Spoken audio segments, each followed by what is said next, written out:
Linux kernel.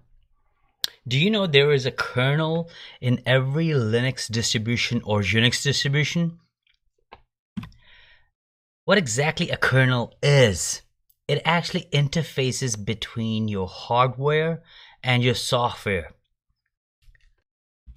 So let's look at this diagram. Here you will see you have at the bottom is the hardware. And what are those hardware? Hardware is like CPU, memory, hard disk, and any outside hardware peripheral devices.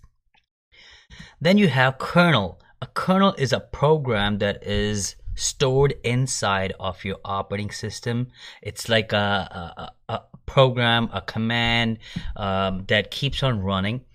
And what it does is it takes the commands from shell. And shell, what is a shell? Shell is anything like a GUI that we have in Windows or a GUI in Linux.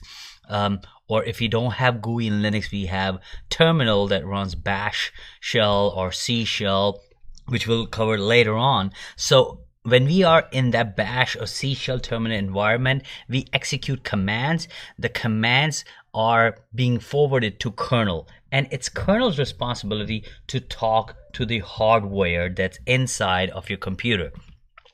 And then you, on top of that, you have a browser, send mail, all the applications that we run, like calculator, calendar, Office, or any Linux related applications. And of course, on top of that are the users, and that is you. So shell and kernel together, that software built together in one package, and that is called operating system.